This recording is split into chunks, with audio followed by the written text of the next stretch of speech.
CARICAD to bring you these webinars every month.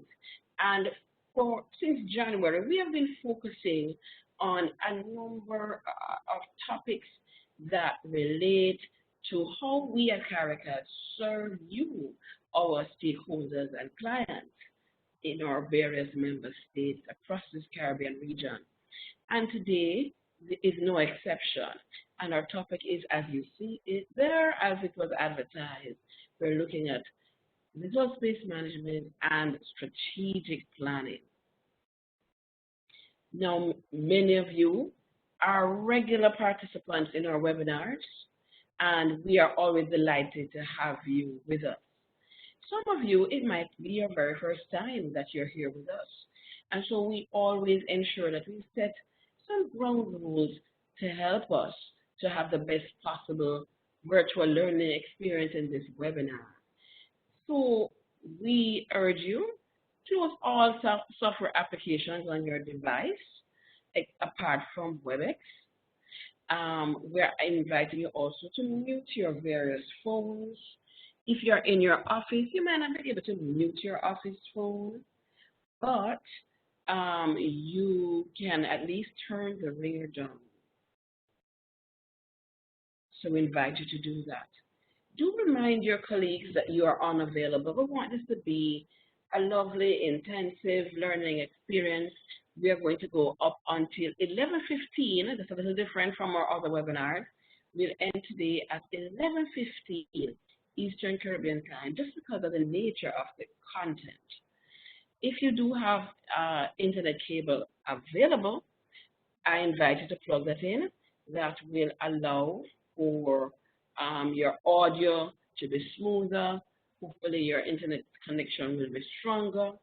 And if you're planning on interacting with us via voice, then do use a good working headset and microphone.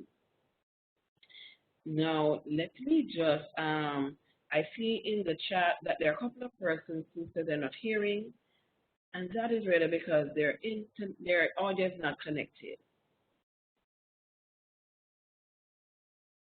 So I think one such person is David Sammy.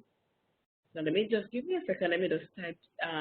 So Raphael, who is our virtual producer, just type in the chat to invite persons who are not hearing that they are to check their audio connection using the instructions that are posted in the chat. So let me continue. We want to ensure that you know how we can interact and engage with each other in this virtual learning session. So we just want to bring your attention to or remind you of the various feedback tools that we use. So if you have logged in using a laptop, desktop, you are going to see this toolbar to the right of your screen. So you'll see a list of the names of the participant attendees, and then you'll see a toolbar below that. So starting to the far left is a raise hand feature, which you can then click on when the time comes for asking questions, making comments. We will invite you to click on that if you wish, and we'll be able to see your hand and the order in which your hand is raised. To the right of that is the green check mark, and to the right of the green check mark is the red X.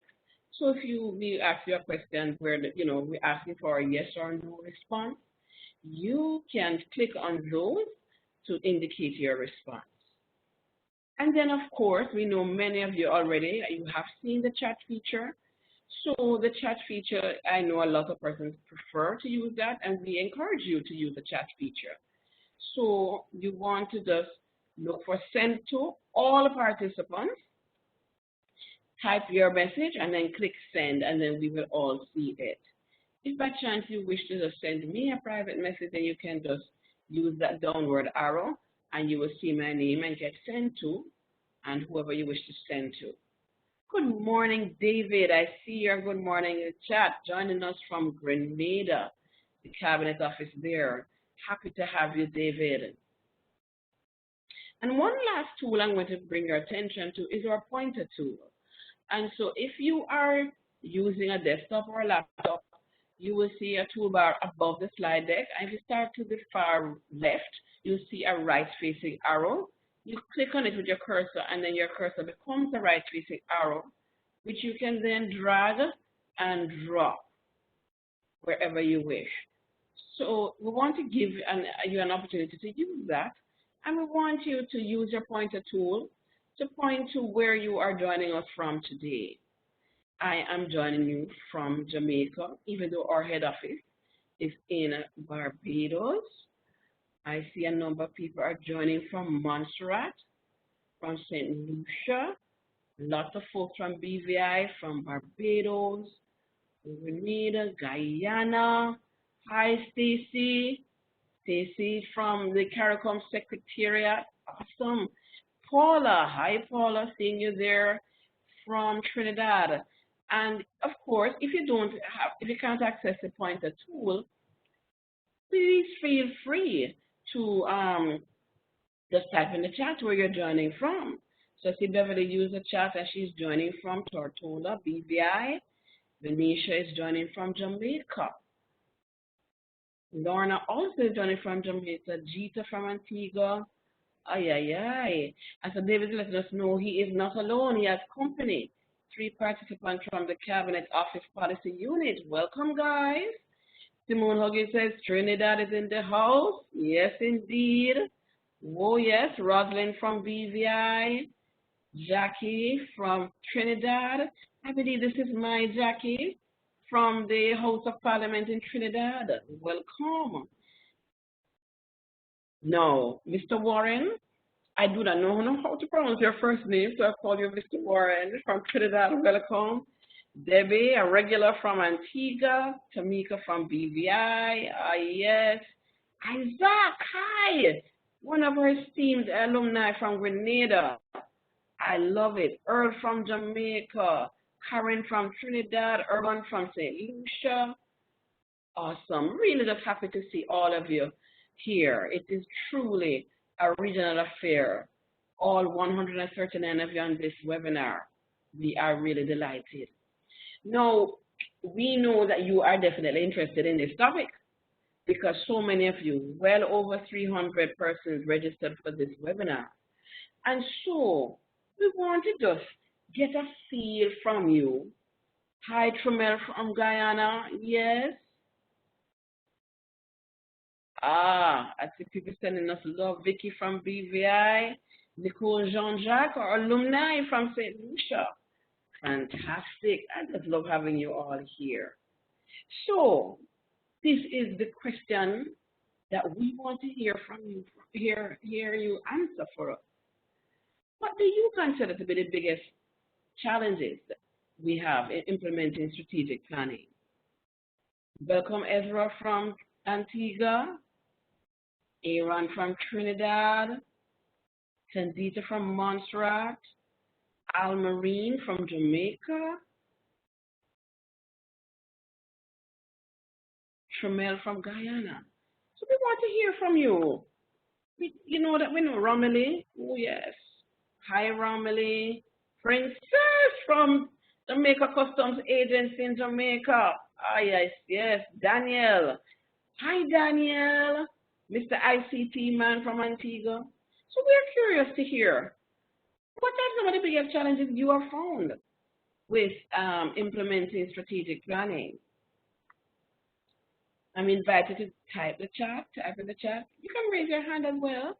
But let me see, Vicky has kicked the ball. Commitment to the process. Oh yes, Vicky. Strategic planning does require discipline and commitment. Simra, man, just taking time to actually plan. Yes, we have to take some time to actually plan, as opposed to just everything being done in a rush. Thanks for that. Carol says resource conference. I think Carol is joining us from ECCB. Resource conference is another factor. Daniel says coordination and collaboration. Yes. Strategic planning, if it's going to make sense, is not going to happen. It's not a solo job. It requires coordination and collaboration across a range of team players and stakeholders. Chantel says uncertainty. Yes, Chantel, I think that would probably be my biggest challenge in the particular environment that we're in. You know, some people might say, well, what's the point of all this planning where there's so much uncertainty? But I know that our esteemed colleague presenter today will be talking to you about that. Why planning is important, even in the face of uncertainty. Uncertainty. I feel like my tongue is being twisted. Isaac says another challenge he sees is lack of clear policy direction. Yes. If, I think it was from the tale Alice in Wonderland. If you don't know where you're going, any road will take you there. So you have to know where you're going and know which is the strategy is about the best possible way to get to that direction, to that end point. Patricia, my St. Lucian sister, inability to track progress. That's a challenge that Patricia sees, yes. So we can't have plans that have without the mechanisms built into it for how we're going to track. We have to track, we have to monitor. How do we know we're getting anywhere? Oh, Tara says, alignment with the government's priorities. Indeed. How are we going to ensure that we're not just doing our plans in isolation? They have to be aligned for them to make sense. Hi, Tashana. Glad to have you here from Turks and Caicos, Tashana. Awesome. Earl says, lack of appreciation for planning. Indeed, you do need to have that appreciation for the planning process, Earl. I totally concur. And Caroline Stout Igwe, hello, my friend. Hi, Caroline. And Caroline builds on Earl's former point. I think, it's a buy-in from all stakeholders. It's until all stakeholders who are involved appreciate the power of planning, then you get the buy-in. Yes, Carol, you're confirming you are the same Carol from ECCB. Hi. So poor David is not hearing because his audio isn't connected, I think.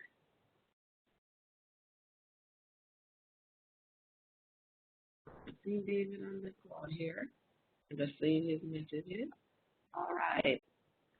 Let me, so Edna, or Edina, not sure how you pronounce it, ineffective leadership seems to be another problem.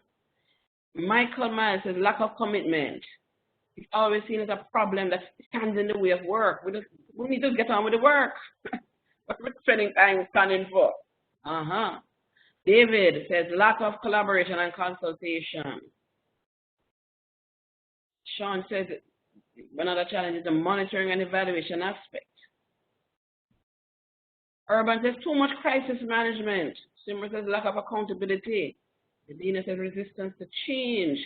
Alan says we lack discipline and focus. Cultural barriers as well. Lack of importance placed on strategic planning. That's from Nicole Jean-Jacques. Poor goal setting. That's another thing. We have to get it right. We can't just be setting goals that don't make any sense. Yeah. Earl, management resistance to being held accountable and to be measured. Oh, yes, because strategic planning is indeed an accountability tool. Fear of change, resource constraints, lack of collaboration, poor communication. Angela Lum has shared those. Omowale, which is hope that I'm pronouncing your name correctly. Clear roles and authorization is another challenge as they see it. Tashana says, willingness to accept changes, error on availability of resources. Ooh.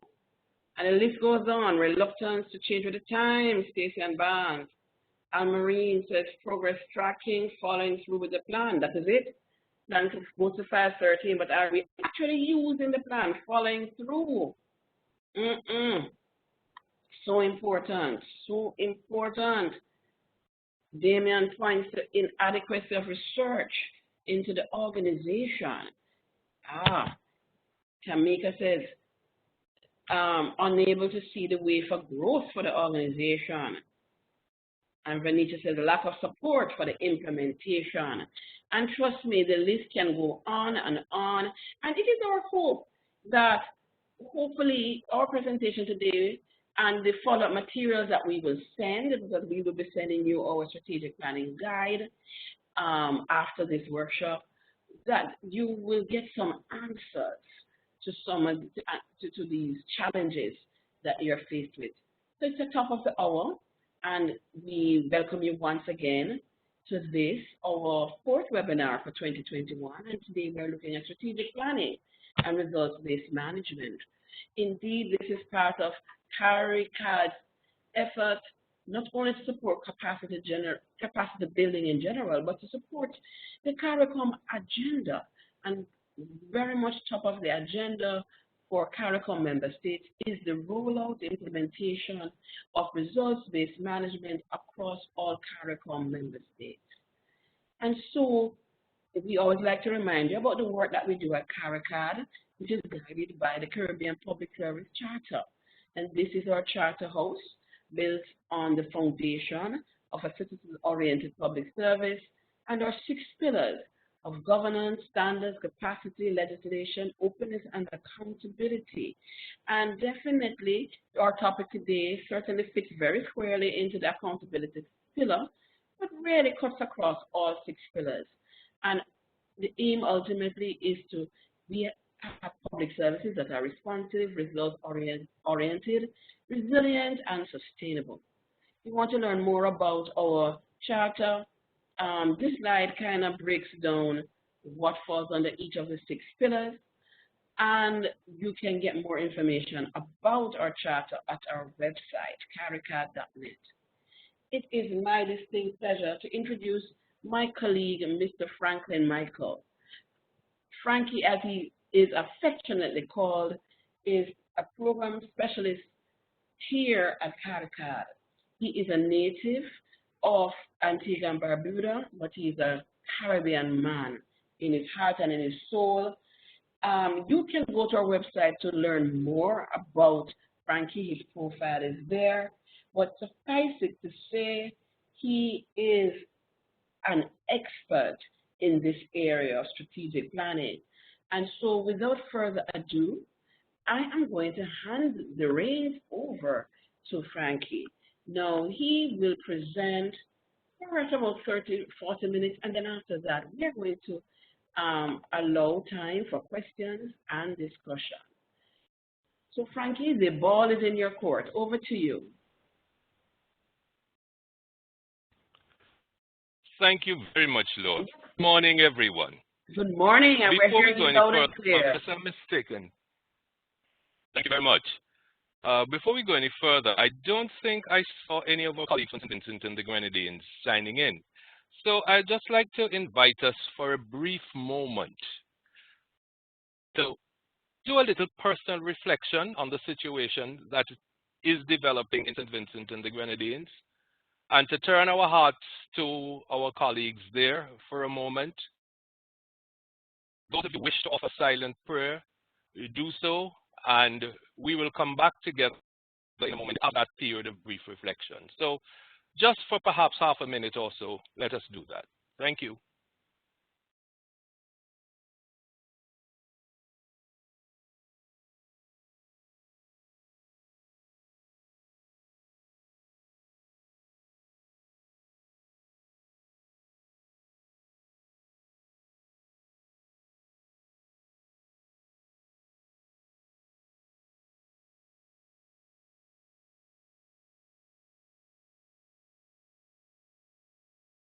Thank you very much.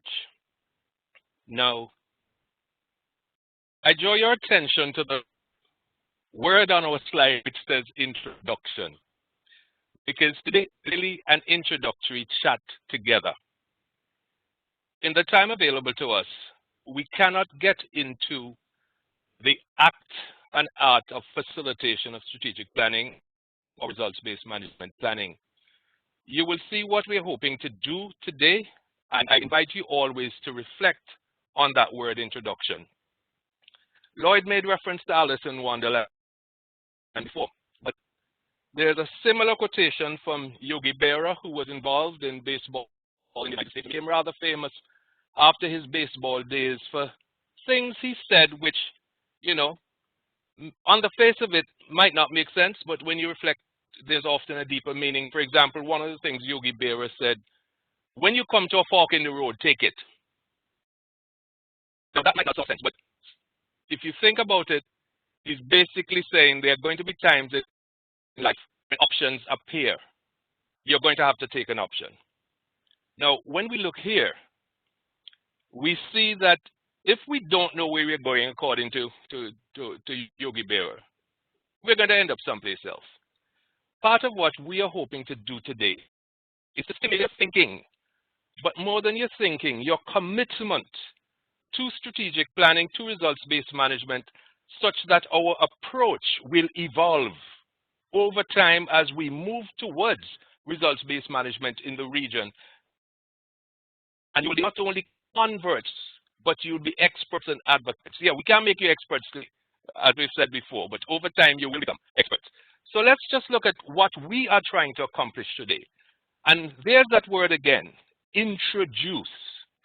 Today we're really talking about the concepts associated with strategic management, strategic planning, and results-based management. So we're putting all together today, and I invite you to, if you have your coffee with you, have a sip or two. If you drink tea, if you drink bush tea, whatever it is, have a sip, because I'm going to invite you to really get into this with me today in terms of your thinking and your self-reflection and your analysis as you're sitting wherever you are sitting, but really challenge yourself to engage yourself today, to lift yourself into the spirit of what we're doing. So we want to introduce the concepts. And we are certainly, as a CARICOM institution, and one of the reasons today is to put the Rbm approach to strategic management. Our heads have already taken the decision that we are moving in this direction. So the decision is taken. It's not negotiable anymore if it ever was. So we are going down the road of Rbm. And as with everything else in life, the chances of our success will be greater if we plan well from the outset. And look at our third reason today. A different word, advocate. And that full phrase, the case for the greater use of Rbm strategic planning in our public services. So that's why we're here today. You will get the recording and the presentation subsequently. So if you're going to take notes today, my suggestion is that you take notes which are particularly useful for you, because you don't need to reproduce the notes in terms of having a record of the presentation, because that will come to you, beside you, and recording with my voice will also come to you. So let's start with the idea of a definition. I know many of you are highly qualified people, and a lot of this will not be conceptually new. But I want us to be clear as to the definition that we are using today so that we're all on the same page conceptually. So you look at this definition from our CARICAD Strategic Management Guide. We didn't create this definition, okay? But we use it. And I want to stress the fact here that, as you're seeing, the strategic management system links strategic planning and decision-making with the day-to-day business of operational management. Now, when Lloyd asked a lot of you, to indicate the issues and challenges with the implementation of strategic planning, many of you responded, for which we are immensely grateful, of course. But what it shows is that many of you see a disconnect between the idea of strategic planning and the business of operational management on a day-to-day basis. So it seems that the first thing we to do, and I invite you to do, and I challenge you to do, is to reflect on the definition, which focuses on linking the management system, strategic planning, with decision-making, with everyday operational management and everyday operational activities. So let's just reinforce that a little bit. Look at the top banner. The strategic management concept embraces strategic planning, action planning, resourcing, implementation, monitoring and evaluation, and reporting. Now, go back to some of what you said when you spoke about the lack of accountability, when you spoke about the reluctance to change, when you spoke about resource challenges. And you hear that if you set strategic management, strategic planning, in the strategic management context, then you will be working through all of these areas as an integrated whole. You will not put strategic planning off by itself as something you're required to do, but rather it will be in the strategic management context of the way the organization should operate. Now, you see the other banners coming down there. And there, what we are suggesting to you is that you do not do your strategic plan in isolation from the total global, regional, and national context. And that's why it is important as we look there, the CARICOM strategic plan, especially now the Rbm policy, the national priorities of your country, the sustainable development plans, your sector plans, all of those.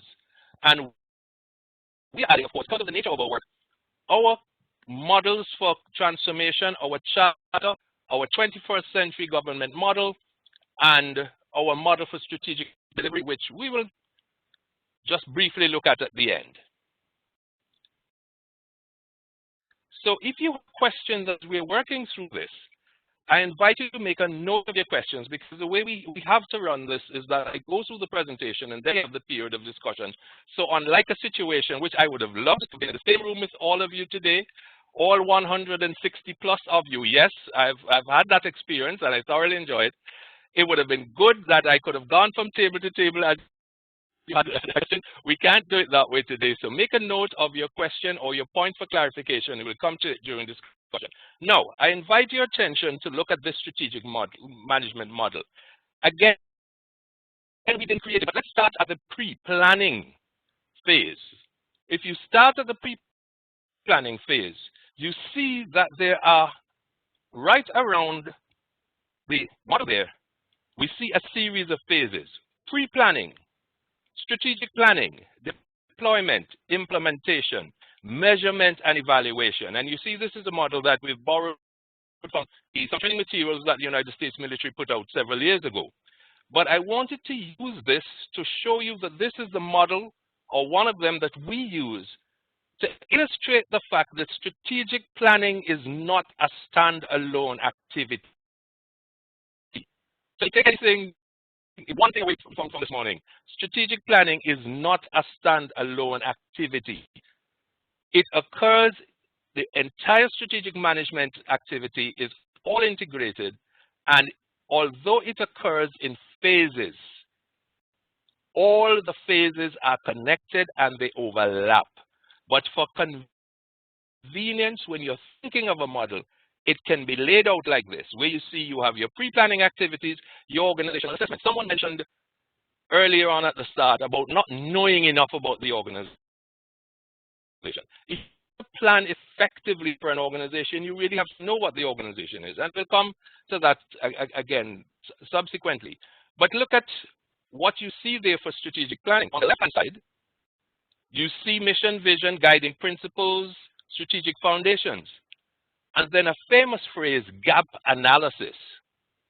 And the gap analysis then leads us to develop strategic goals, strategies, objectives. And then we come around to our deployment, we come around to our implementation. Now notice the resource allocation is connected to virtually every phase, because there must be a decision about resources, because there is no point in planning as though we have unlimited human natural resources. That's just going to be a dream and a wish list.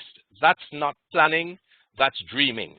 So let us be conscious of that, and I commend this model because I find it, only did it for a long time, CARICAD did it for a long time, and we find it really useful. Similarly, you also made the point in your discussions this morning, or your responses rather, that there is often a disconnect between strategic planning and operations in the organization. Here we have a model which shows us that when we look at the core ideology, if you look at that egg, what looks like an egg, on the core ideology, you will see their core purpose. You will see their core purpose. Now, just do this for yourself. Write down for me as quickly as you can in no more than 2 sentences the core purpose of your organization. I'm not going to ask you to share it. I want you to write it down and be honest with yourself afterwards. Say to yourself whether you found it easy to do or not. What is the core purpose of your organization, be it a department, a unit, a ministry, a state-owned enterprise? What is it? And can you write it down ideally in 1 sentence, but no more than 2 sentences? While you're writing, I need you to pay attention because time is not on our side. But look at the blue bar across the top. And this is something I want you to grasp if it's unfamiliar. When we talk about strategic planning and operational planning, the time horizon can change, and it's also, therefore, very flexible. Because as you see there, when we talk about strategic planning or long-term planning for convenience, and I'm not going to work through the distinction right now, but just for convenience, when we're talking about strategic planning, we may be looking 30 years ahead. We may be looking 20 years ahead. Jamaica has a national planning strategy, I think, a 20-year horizon. Trinidad and Tobago did. I'm just picking 2 examples. Please don't tell me yes.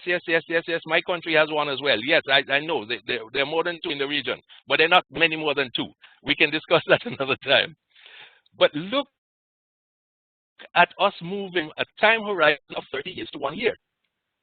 And when you look at 1 year now, and you come down to that yellow elongated bar, sort of diagonal at the bottom of the schematic, you will see the annual operational plan. And when you look at the box just above that, you see annual strategic plan review and update. Review and update. And I'm not going to dwell on it now because it's not a facilitation session, but just to tell you, that is one of the things we fall down on very often. We do not do the annual review and update. And I can speak with confidence and tell you one of the things that we do at CARICAD is our annual review and our update. And you see there, priority setting, annual planning and budgeting cycle. So again, we are giving you these schematics and we're giving you these tools. Not that we think this is the only way to do strategic planning, but to give you the tools that you can adjust and adapt as we all go forward together. And another, I've put you right in the middle of that oval. But I'd like to start at the outside when we're considering the strategic management process. Lloyd, if we go right to the top, where we have our national and sectoral organizational context. We have the national context, the sectoral, we have the organizational. And at the bottom of the oval, in the outer band, we have the global and the regional. So again, I'm emphasizing this because strategic planning is best if it is done in a context. But as a quick sort of aid now, I want you to look with me at the inner band, the gray band, where we have formulation, vision and mission. And we come around in clockwise fashion. I think I have that correct. Strategic analysis, our goals and objectives, our action planning, our implementation and monitoring, our evaluation of the organization and staff. Organization and staff. Now, let's reflect on this schematic for a few minutes. Think of your own organizational experience and think of the areas in which you might have been weak. And I'm not thinking of you as an individual. I'm thinking of you as the organization. Where did you not put as much emphasis as an organization? Is it the evaluation organization itself or the evaluation of staff? We heard already one suggestion about monitoring, that tracking progress is an area of certainly not a weakness but of concern. Was it action planning? Did you do enough of a strategic analysis? So again, we're offering you these tools for reflection after today that those of you, I am aware that there are few permanent secretaries in this group or people of equivalent responsibility. So when you start to reflect after you leave here today, you can print these slides out. Actually, the ones that are most useful to you, I'm saying they're useful to you, you can print them out the slides and put them up on your wall. I've worked like that for years. Because when you want to reflect on schematics, it's always very good to be able to see them, not to have to go into the computer to search for a presentation to look at them. You pull out half a dozen slides, you have them close to you, a schematic like this. Where are we in this process now? Where are we strong? Where do we need to improve? So, what's accomplished with strategic management? And you see the accomplishments there.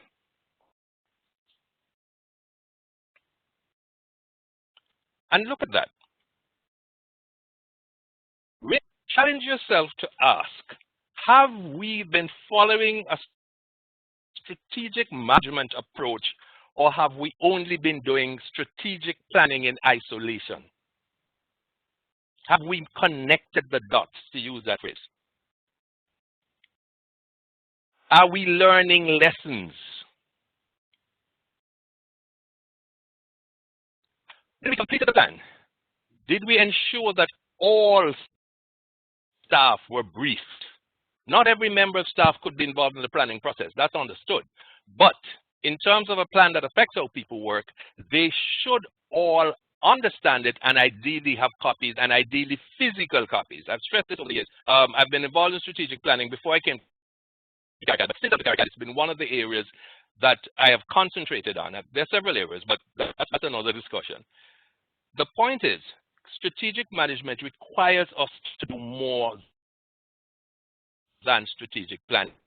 So what we're going to do now, we're going to forward and move from the strategic management approach to focus a little bit on strategic planning itself, and then we'll go on to results-based management and just a quick synopsis of where we are from the Caricom perspective. So, I want you to look at this definition. For those of you who study strategic planning at postgraduate level and so on, this definition might not be as familiar as some of the ones you have in your text. The reason why CARICAD has used this, and again, you see there, we credit the University of Michigan because it's different, but we have used it for, over 15 years now, just about, because we find that this definition of strategic planning is applicable to any organization, whether it's the public sector, the private sector, or the non-government sector. And we work with all sectors. So we didn't want to work with a definition and say, well, I guess this is the definition of strategic planning for the public sector, this is the definition for the private sector, or this is the definition for the NGO sector. We wanted, as CARICAD, to have one definition that would take across all sectors. And I want to stress a few words and phrases here. Look at the first word, coordinated. And someone of you had mentioned the idea this morning that one of the challenges sometimes is that our process is not coordinated. Look at the next word after that, systematic. Or we put the words together, systematic process. So strategic planning is intended to be a systematic process. Look at what comes after that. Overall course and direction of the enterprise for the purpose of optimizing future potential. Now, I want to say something very quickly here. This strategic planning definition does not talk about predicting the future. And I would be the first to tell you that as a planner, I have not been in the business of predicting the future.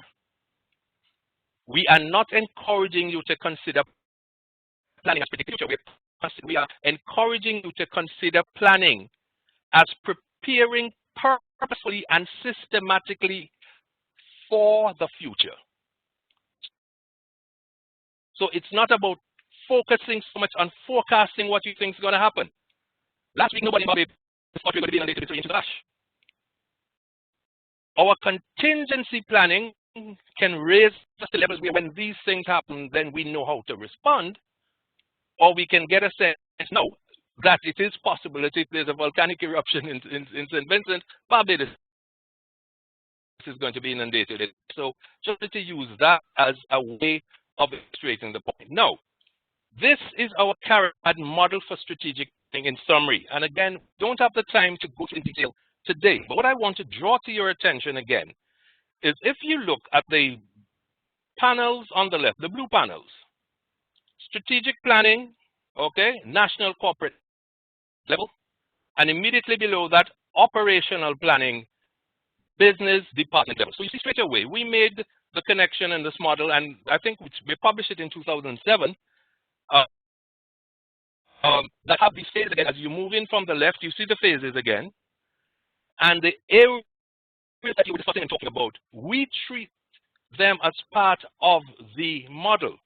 You will notice that in effect, the CARICAD model is very closely aligned with the principles of strategic management.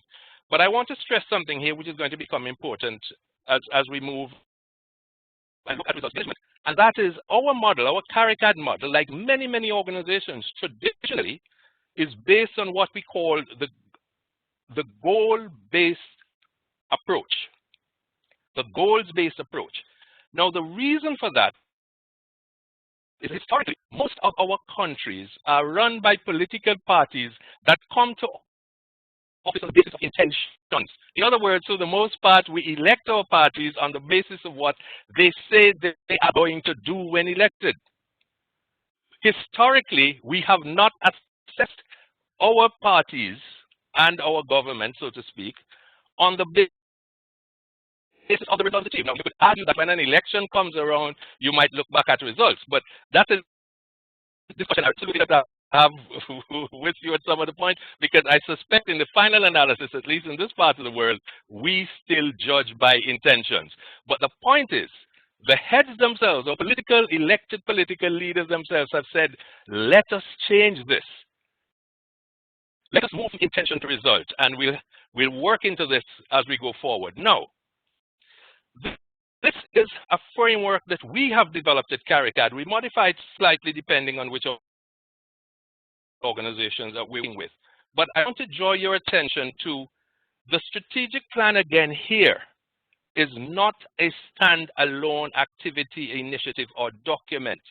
Under our model, you must have action plans, and we just highlighted two there, communication and finance.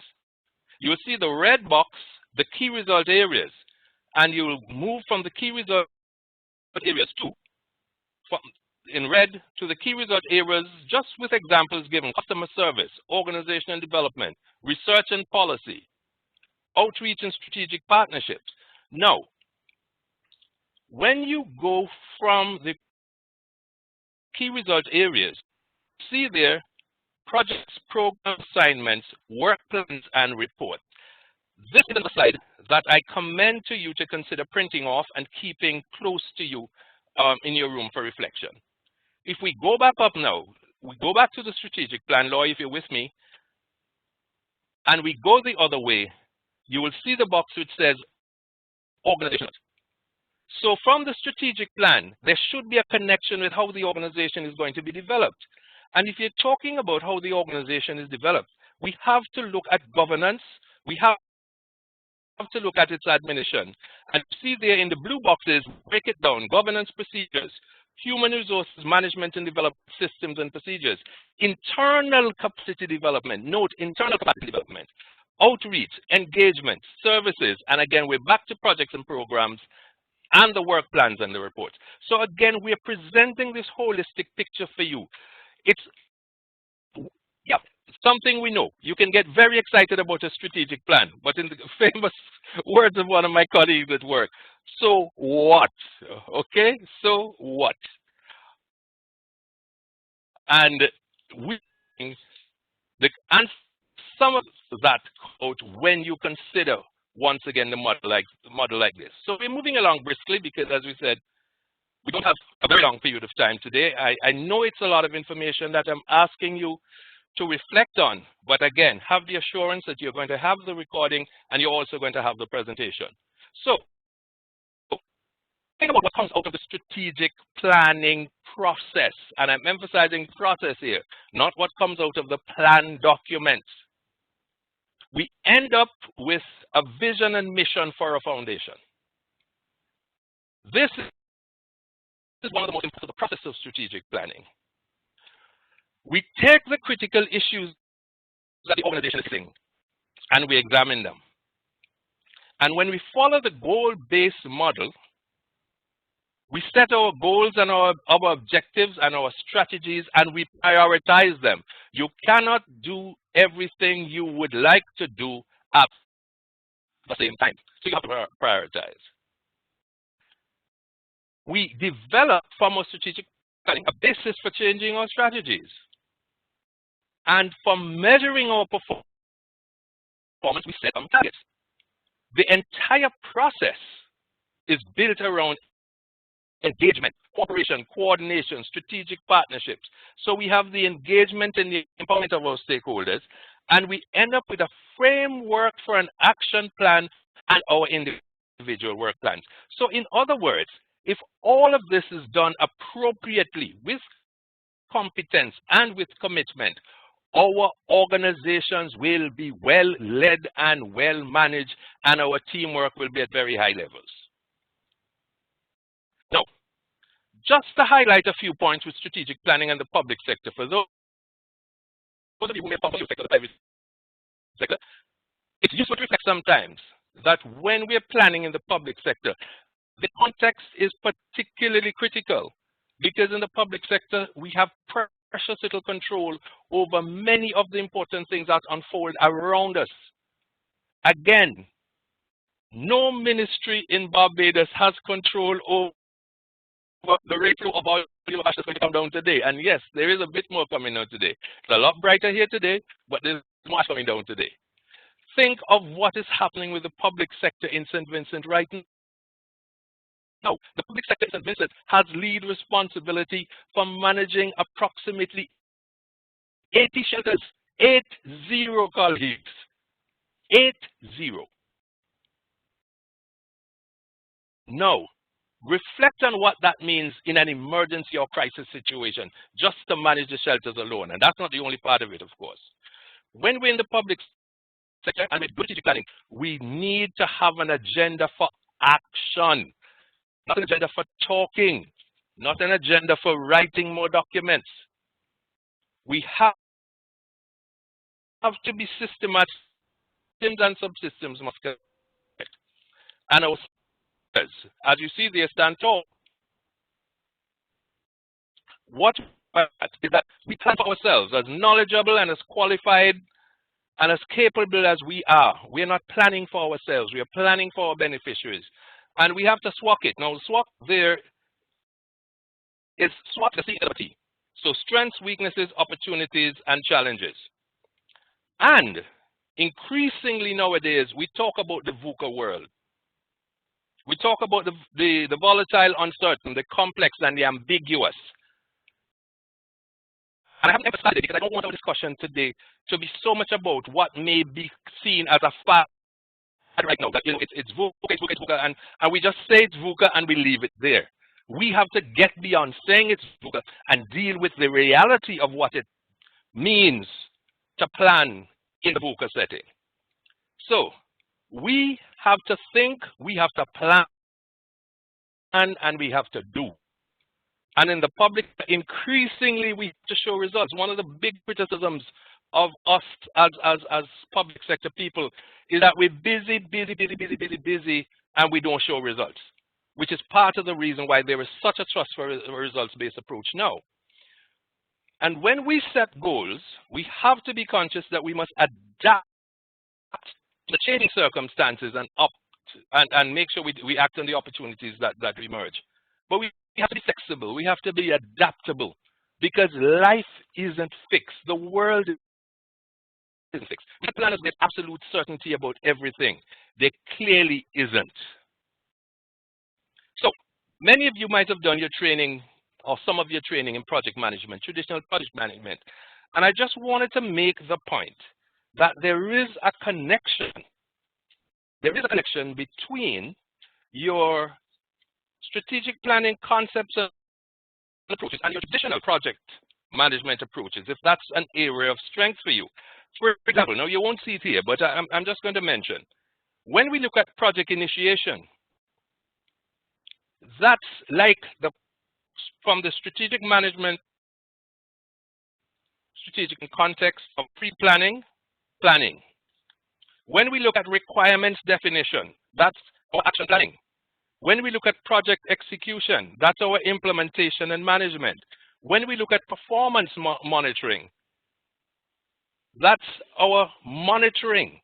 And when we look at project closeout, at the end of the project, one of the things that we'd want to do is our evaluation. So again, I'm just showing you that these are all connected, but it's a matter of emphasis and approach. Now, we're moving quickly, as we said, because time is really tight for us.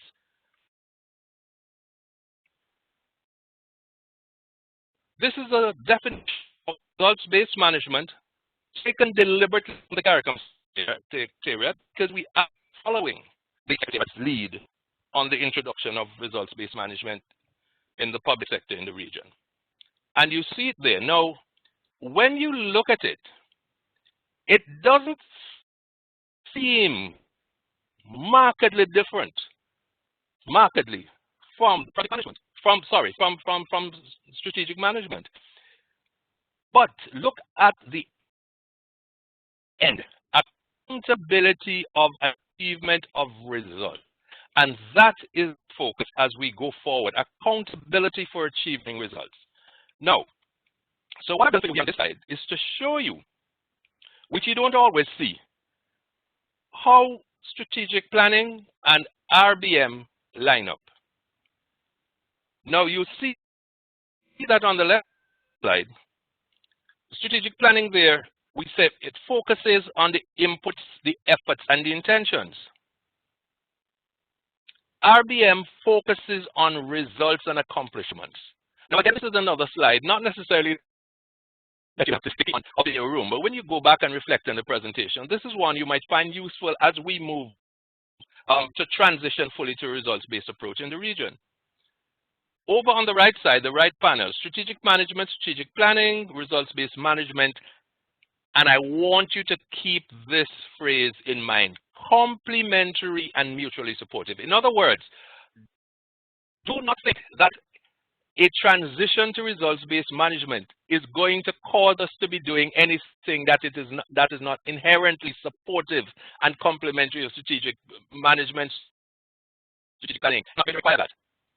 It arises from the same foundation of knowledge, analysis, intentions, engagement, and participation. And just as we have in strategic management and strategic planning, really our results should be smart. Now the rationale, you can see there. It explains that with the results, there's a relationship between moving from what we invest in inputs and the things that we do in terms of activities, in terms of our projects and programs, to the results that we want to achieve. Now, results-based management conceptually acknowledges that we cannot guarantee the results. We cannot guarantee, especially the long-term result, which is our greatest impact. However, by virtue of the thinking behind the way we lay out the work, the probability is that we should get to the ultimate long-term result that we want. And we're going to look at this a little bit more closely. Now, for those of you who might be new to the concept of results-based management, as you see here, the Johns Hopkins Bloomberg Center has a model that they have promulgated. It's called the splash and ripple. And what they're saying, imagine yourself at a pond. I'm not sure if every one of our countries has lots of ponds. I know we don't have lots of ponds here in Barbados. But just imagine yourself at a pool of water for a moment. And especially, you know, back in the day, and you had a stone in your hand, and you threw that stone into the pond. What this model says, if you look over to the right, is that when the stone goes into the pond, of course, you know there is a splash. Water comes up, and very often with a sound.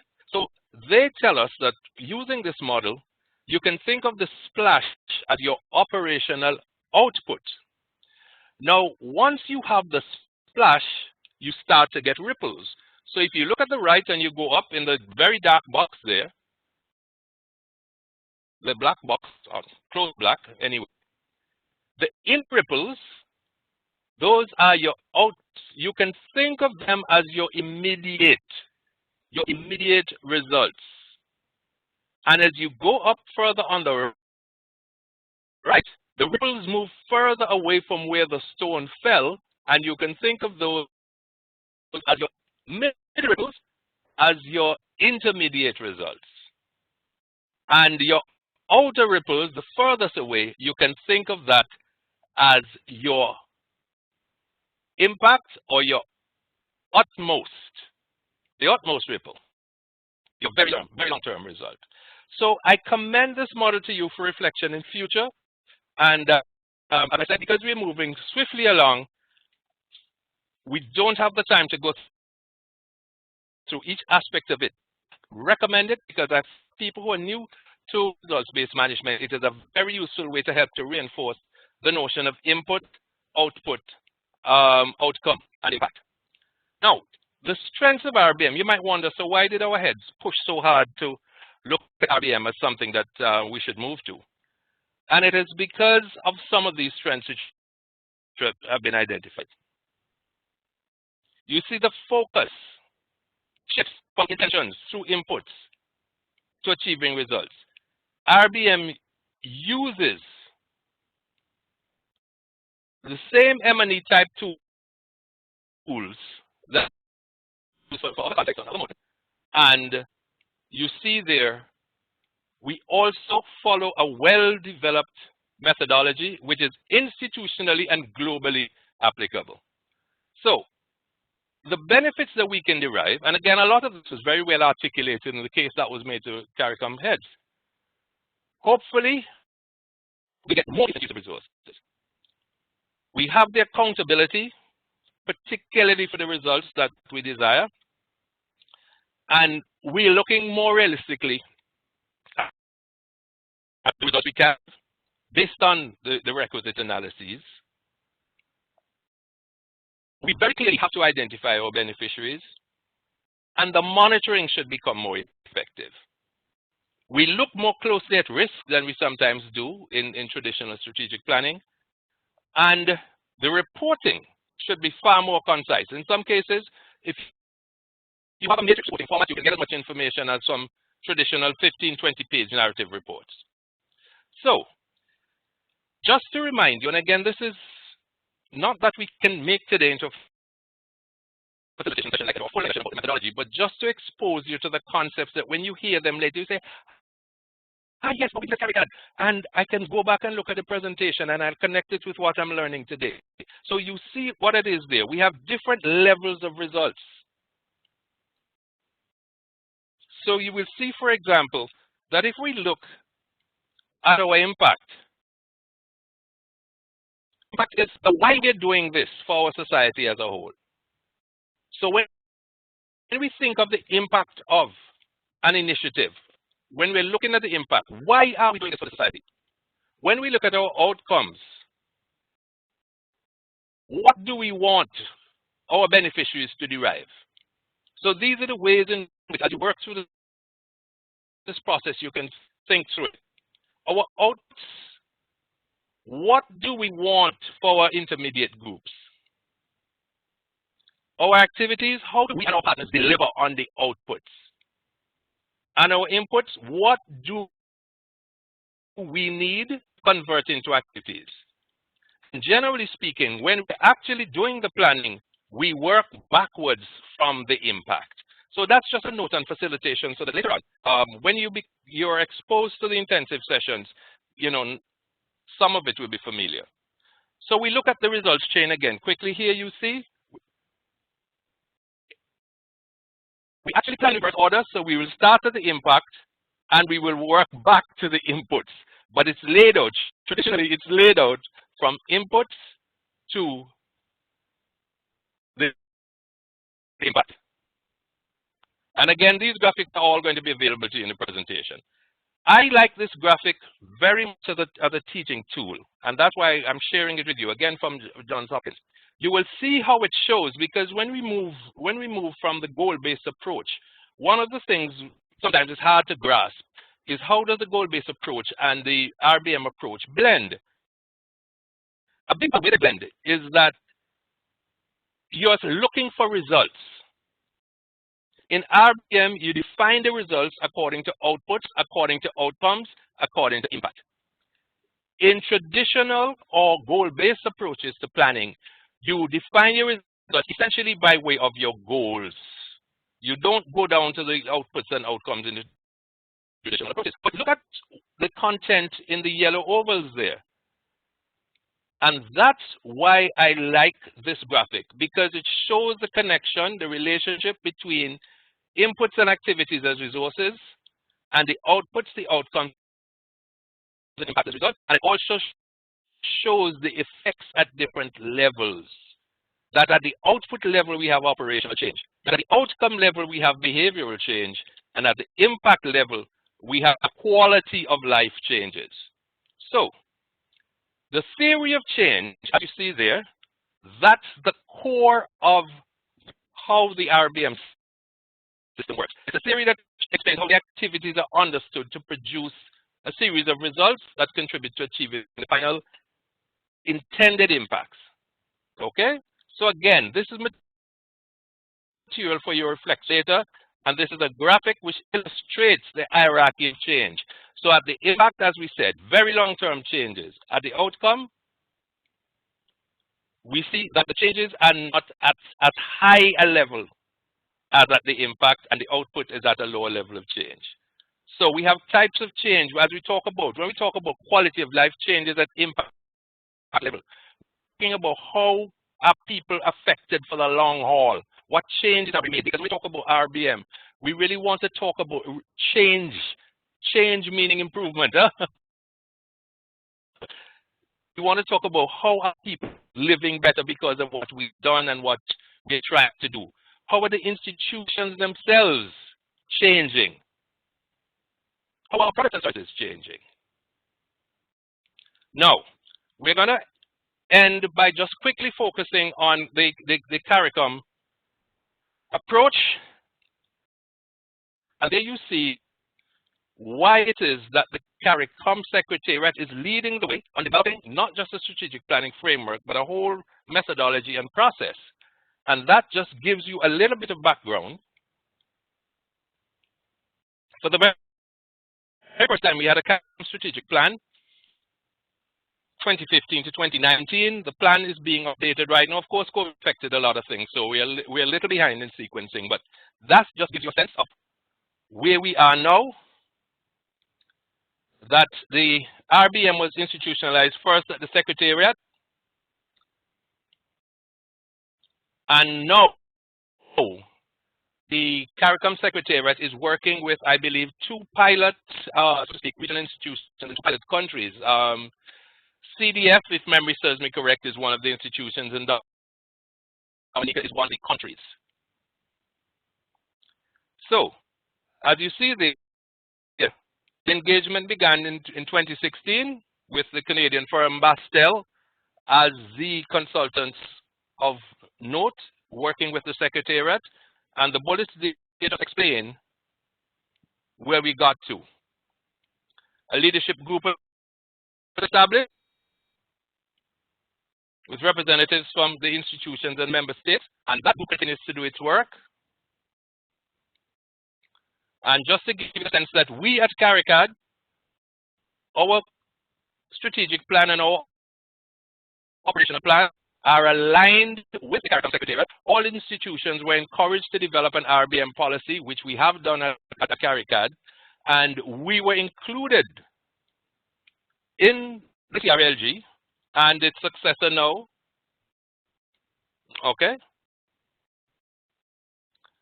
And all our operational planning is now converted to the Caricom model for RBM.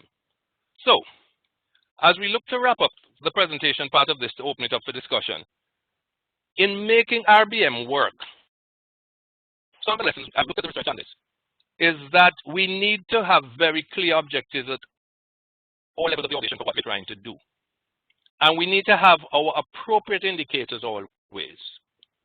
And we need to quantify our targets. And you see the others there. Okay? We use reliable data. Now, I know there are challenges, and we could probably have a discussion for 2 hours about the challenges of accurate statistics in our region. But look at the bottom bullet there. We need to build our knowledge and skills at all levels, especially in leadership, management, emotional intelligence, and teamwork. Now, this is the Caricom model, and again, you see, pretty textbook.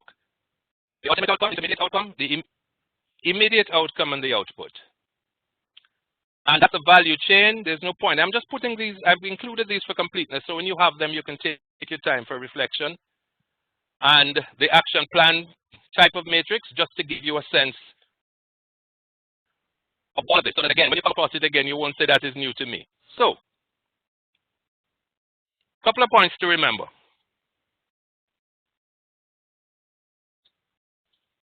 Reflect on them for a moment.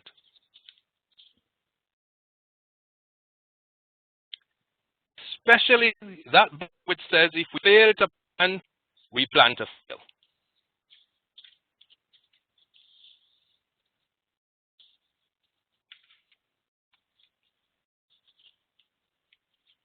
Just reflect on that.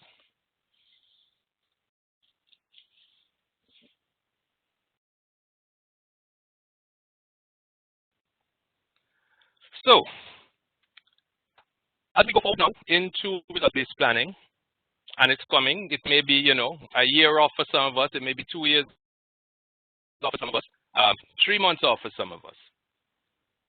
The first point in my view is that we need to keep the transition simple and let it evolve. Now, what I've tried to do this morning, and with the greatest respect to any planners and planning facilitators we have here, one of the modern challenges we have in the public service in the region is that we have a tendency to make magic, to convert our disciplines into magic. In other words, when we're talking about things like results-based management, sometimes when we're talking to our colleagues, it's almost as if we're talking something that only a handful of people around the world know how to do. I'm saying to all of us today, as we do this, let us take the magic out of all of these concepts. Strategic management, strategic planning, they are management tools.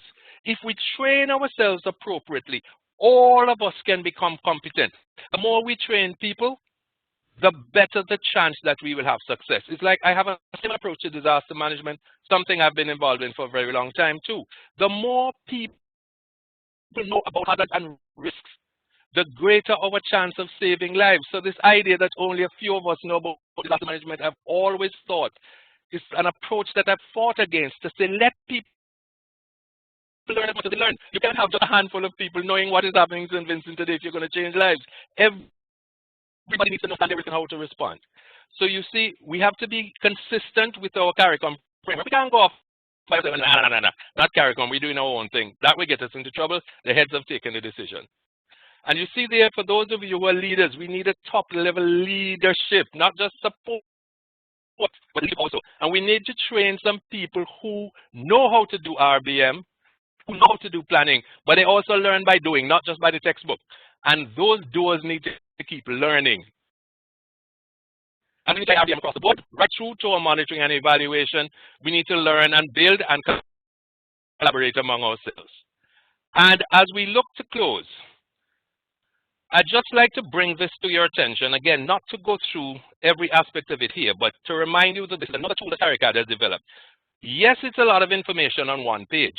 The reason why it's a lot of information on one page is, for those of you who are leaders, we thought that if you say to yourself, so okay, so what after I have the strategic plan? How do I implement?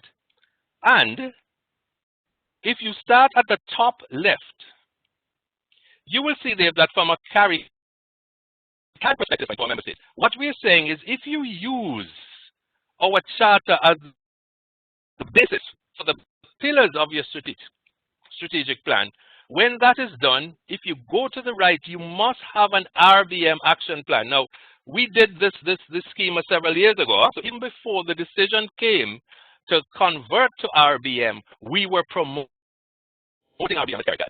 And we're saying that after you have the action plan, you need a change management plan, and we use the 8-step model there as one that we have used over the years and found very useful. And you need a communications plan. So it's a lot of planning, yes, but in addition to the planning, there's action. And if you look in the middle there, you'll see, for example, if you start at the right, transformational leadership, inter-ministry, inter-agency coordination, enabling environment for changes, and then the unit and department work plans. And if you follow on the right, you will see the team culture, the management, the personal development plans, the individual work plans, and the processes. So if you had to take one page again and say, well, okay, where are we now? We are doing the strategic plan. What else are we going to have to do? Particularly for those of you reading, if you use something like this as an aid memoir to you, as a job aid, then we are certain it will help you to stay focused. And the whole process of the moving from results-based, moving to result-based management from other methods of planning, particularly goal-based strategic planning, you'll find it a lot easier. Look right bottom in yellow. Especially for those of you who lead, you see constant oversight. Monitoring. Now, if you're monitoring, you may discover that there are unfolding issues and factors which cause you to make short-term changes. That's the value of the constant monitoring. That's the value of the constant oversight, and it allows you always to ensure and remind yourself that there is engagement and there is reporting. So, colleagues, thank you very much. It has been an enormous privilege speaking with so many of you, and I hope we have a little bit of time now to engage in a discussion. And as I said, it's going to be intense, but we thought it was better to give you relevant information as an introduction to one session than to break it up and try to invite you to do something like this over 3 sessions. Thank you very, very much. Thank you too, Frankie. We're getting good feedback in the comments. Just to have a point of clarification here. So Stacey Ann from Caricom Secretariat is with us. So she just clarified in terms of the pilot RBM initiatives. So there are 3 pilots happening in regional institutions, CDF, Impacts, and CXC, and 3 pilots happening in member states, Dominica, Jamaica, and St. Lucia. And early on— Thank you very much, Stacey, for the update. Yes. Yes. A question was asked about where in the midst of our various frameworks would risk management fall? That question came early from Sean Monroe. Okay, very quickly, risk is regarded as part of your analysis. Now, the idea is that risk can arise from a variety of sources, and this is where the whole notion of the VUCA environment comes in. What is required in your analysis is that judgments, ideally based on data as far as possible, determine what is the likely impact of and matter of risk, a hazard. Let's just for convenience say a hazard, how probable it is, and what's the likely impact. And they're actually little tools, they're little matrices that you can, if you haven't come across them, you can search for them and you can see them. And they help you to establish a framework for the risk that you have to treat with.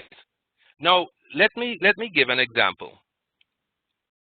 The volcanic eruption in Montserrat in 1995, we would have regarded as a low probability event, very low probability. I wouldn't want to sort of cast a figure at its probability, but it was a high impact event. Now, subsequent developments have shown us just how much of an impact it is. It has set the country's development back by much more than 25 years. Now, what is unfolding in St. Vincent? The probability was perhaps higher than it was in Montserrat. But nonetheless, the future of St. Vincent and the Grenadines, you cannot do, it might be your long-term planning now without considering the future risk of volcanic events. just a sense that it is part of our analysis, and we are required to make our adjustments in terms of how we respond. We can't, respond to every single risk that there is in a planning document, because then all we do is plan and produce documents. We won't get around to working. But it is about looking at the probability, looking at the impact, the potential impact, and then mitigating that risk if it is a high risk. In the case of something like volcanic eruptions, it is ensuring that much of the let's just for the time being say future critical facilities are not located within your red zone. And I'm just using that as a simple example. Thank you, Lloyd. All righty. There is another question here from Winsome. So she says, what if for a moment ministries assumed that the heads of departments and agencies were competent and driven by outputs and outcomes, and the ministries then adopted a bottom-up strategic planning and management approach instead of a top-down? Could that yield more effectiveness in the public sector? Now, I go back to the very first word, or phrase first, if the ministry is assumed.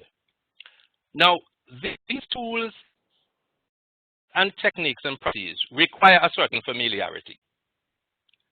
If that familiarity exists within the organization, that's fine. But you cannot ask somebody to lead a process that they're not competent in. So if you have, as we call them for argument's sake now, just for argument only, at the lower ranks of the organization, you can lead the planning process. That's fine.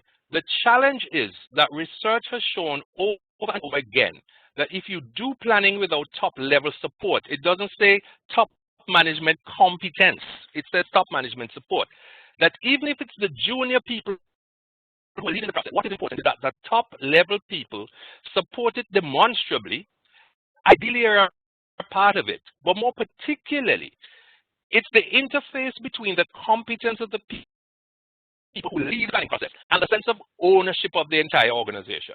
Now, one of the things that CARICAD, and sometimes to the frustration of some of our clients, our country clients, as in member states clients, what comes up is when we say CARICAD does not prepare strategic plans for organizations. We work with organizations to develop strategic plans. In other words, we work with you to develop your plan. If you call us, and there are consultants around the world who will do plans for you, because it's a business where some consultants can be very well paid.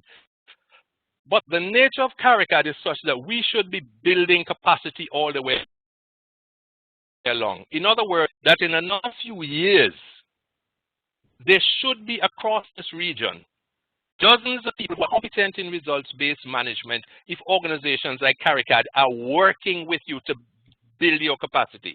So it is important that there's a sense of ownership, engagement, and involvement from the very beginning.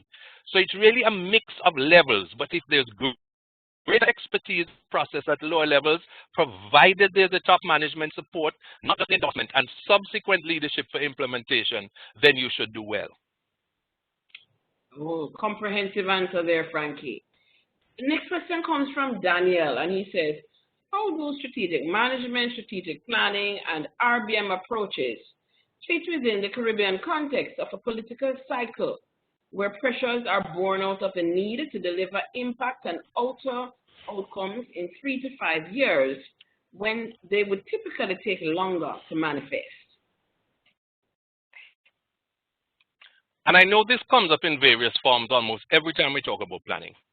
Now, at CARICAD, we like to draw on the Jamaican, and I assume to some extent the Trinidad experience, where the country itself, several years ago, managed to establish a long-term plan for the country in which all major political parties were consulted, and all major political parties agreed that these are the genuine developmental priorities, irrespective of which of the major parties is quote-unquote power. Not an expression I like to use, but for convenience, it's common.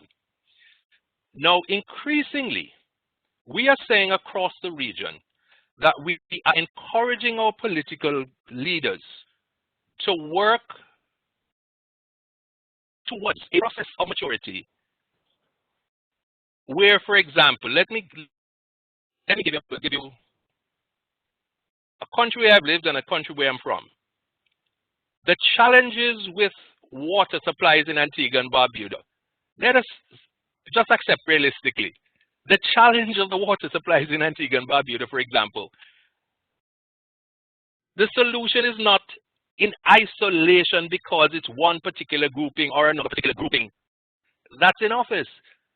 The solution is about the actions taken to deal with the challenge. So respective of grouping, the important thing is if we as a country accept that water supply and distribution is a problem, we are going to deal with this as a country over the next 15 years.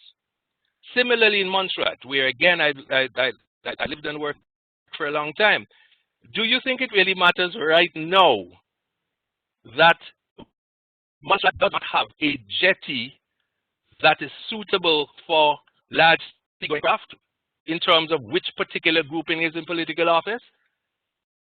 So there are things that we can agree on. What unfortunately has tended to happen is that we are all, I shouldn't say, many of us are converting our own thinking to the idea that we have to deal with only the 5 years, only the 5 years. I think let us professionally, with diplomacy and tact, let us push back against the idea that we focus only on immediate outcomes or intermediate outcomes within 5 years. Let us also focus on impact. Let us help our politicians to understand that for our country to truly develop, we also, I am not saying that we must oppose the political agenda within the 5 years, but if we're using an Rbm approach, we should be able to help them to understand with a longer term vision, we can fit this into an impact frame as well, an outcome frame as well, and we can look 10 years down, we can look 15 years down. Thank you. Thank you, Frankie. And there's so many interesting comments in the chat. So I invite you all to. It's a pity I can't. Yes, there are many. One recurrent decimal really is that there seems to be quite a bit of interest in a full-fledged workshop program training on this topic. So, Frankie, maybe we have to see about that. Trisha is asking, can you give some suggestions? Well, if there is let me just finish this question for Trisha's question, and then you can take it. So she's just really asking for suggestions about the best ways to communicate your strategic plan. The best way to communicate your strategic plan is the process itself. Go back to the methodology that you're using. Now we're saying we're encouraging you to be aligned with the Caricom Rbm methodology. Start with what you are hoping to accomplish in broad terms. But still the fact that in practical terms, you're always going to need a team of people. But look at the composition of that team. For example, the Ministry of St. Lucia, department is actually called department rather than ministry for a strange historic reason. But the Department of Finance in St. Lucia, if memory serves me correct, when I was working with them on their strategic plan, they had 9 units. Okay, a unit would be like office, for example, just to give you a sense. A full-fledged organization, but a unit of the Department of Finance. And one of the things we agreed from the beginning is that there would be 2 representatives of each of those units as part of the working group. And you just heard me emphasize working group. So start by identifying the fact you're using an Rbm approach. You must have your top level clearance. You propose a working group. You make sure that there's a briefing for the working group, a clear understanding of the process. You give definitions of key concepts and approaches, and you provide information to your entire organization all the time. You share some of the slides that you're using. You share some of the background documents that you're using, and you bring your people together. When you have the draft document prepared, you have some of the people who are in the working group, depending on the size of the organization, if it's a big one, break it up and assign responsibility for working sessions with different elements within the entire organization, get people's feedback at an early stage, give them a sense of ownership so that when their ideas are incorporated and included, it does not look as though you just had a team of quote-unquote experts preparing a document and sending it around to everybody. But the practical thing is really engagement from the very, very beginning, and make as much of it as you can. I know these are COVID times, so we're a little restricted in terms of face-to-face, but if not face-to-face, online engagement, assuring that they're designed to the information needs of the team that you are treating with. Thank you. Thank you too, Frankie. I think we have time. We could take one more question. I think more than one person had the questions about the engagement of employees, which you have just answered. If you want to quickly type in an additional question, or you could quickly raise your hand, we could take one more question. If not, Frankie, I would invite you to just share what would you want to be the top takeaway that you want participants to leave with from this webinar. The top takeaway from my view is that the region, our Caricom region, is converting to a method of planning known as results-based management, with which we must all become familiar, because it's expected that our public services, in very short order, will be using this methodology for planning. Let's become familiar with it, but let's become familiar with it following the CARICOM methodology. And you hear me emphasize this because there are many different ways to do strategic planning. Sometimes one of the issues with Rbm itself is that different organizations have different definitions, but let us be aligned with the CARICOM methodology, and let us work with the secretariat, let us work with the institutions to ensure that we are going forward using Rbm, but it's Rbm in the context of management, not just of producing a document. All right, great. So Frankie, it is really my pleasure to have been, to just listen to you. You have such a storehouse of knowledge, and I do see from the comments that our participants have found this very, very useful. And so participants, you are going to be getting a link to the recording, you'll be getting the slides, you'll be getting our current strategic planning guide as well. So do look out for that later on this week. And so as we wrap up, I am Lloyd, yes, Frankie. Very quickly, sorry. Lloyd, just to say Go that ahead. the current strategic guide that we're going to get, I just want our participants to understand, we are giving them now, even though we ourselves are converting, we are in the process of developing our new strategic planning guide methodology to be aligned with Rbm. So hopefully, if all goes well, by early next year, part of the reason for giving you the existing guide now is that we will have this list of persons that when we have produced and finalized the revised strategic planning guide, the Rbm-based guide, they will also be in a position to get it. So we're giving you the current one, but stand by that hopefully, COVID and others permitting, that by early next year, you should have the updated Rbm-aligned strategic planning guide from CARICAD. But in the meantime, just for reinforcement, we'd like you to have the existing guide. Thank you. Thank you too, Frankie. And so we are going to invite you all. We're going to just launch our evaluation poll momentarily. And so we invite you to fill that out for us.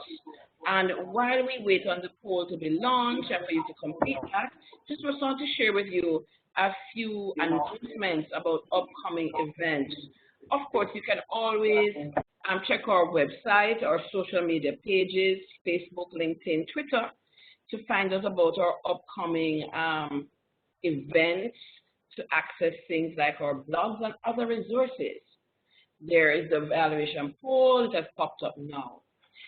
We are also in the process of receiving applications The deadline is actually tomorrow for Introduction to Leadership workshop.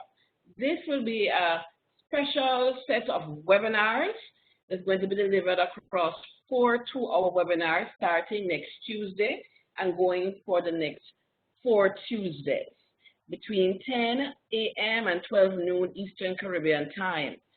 So please do email us for more information on that. This workshop is open to persons working in public services in our member states. So there is our email address, info@caricad.net, if you don't yet have information about this.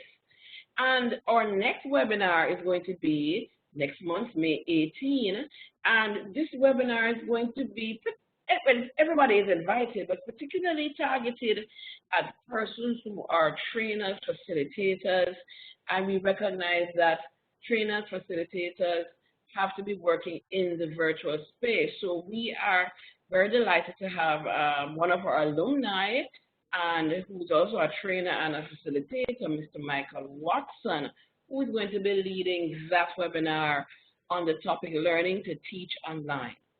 So we invite you to just sign up for that once you see the advertisement out. If you haven't yet signed up for the Introduction to Leadership workshop, you can do so, share the information with others. Now, this workshop is particularly targeted to persons, ideally, persons who are transitioning into a leadership role, maybe a role as a manager or supervisor. But I think it is also a very useful refresher for all of us as leaders. And we are also encouraging persons who you find yourself transitioning. Yes, you were a manager before, but you are really transitioning to a next level of leadership, and making that transition is also challenging. And so this workshop would be very useful for you. So the 4 topics that we're going to cover, the first one next week, we're looking at managing that transition and setting the stage for success. The second workshop is going to be looking at how do we organize work? Your job is the team, how you make sure the team is productive, how do we do that? And we're also going to be looking at employee development. How do you as a leader actually and practically develop your competencies amongst your team members? The third webinar is going to be looking at the issue of employee discipline and the leader's role in that area, and looking at conflict management and mediation. And the workshop will be rounded out with the 4th virtual session looking at the business of performance management. We'll be looking at the principles, the concepts, work planning, and how you do the actual appraisals and how you do the performance monitoring throughout the performance period. So everyone, thank you so very much. Look out for our emails with the slides and the recording. And once you have finished doing the evaluation, you are free to exit the session. Yes, Frankie? Yeah, just to let them know, those who would wish, who may actually be in the process of facilitating strategic planning within their organizations, if they'd like to have further direct engagement and discussion with me, you're free to do so. That's what CARICAD is there for. As we all know, we're working on the challenging circumstances, working a lot from home and so on. But Michael, F as in fish, MICHAEL, at CARICAD.net. Remember, .net, not .com. So anyone who would like to engage directly to say, look, I have a specific joint issue here, but I didn't think it was appropriate to put it up in the presence of 200 people, but I'd like to have a to you about this, or I'd like your ideas on this. You are free to send it directly to me, and I will respond directly to you, and if necessary, we can engage over a period of time. So it's just a standing offer that we make at CARICAD. This is just how we work. Thank you very much. Oh, yes, that's an important one to cover.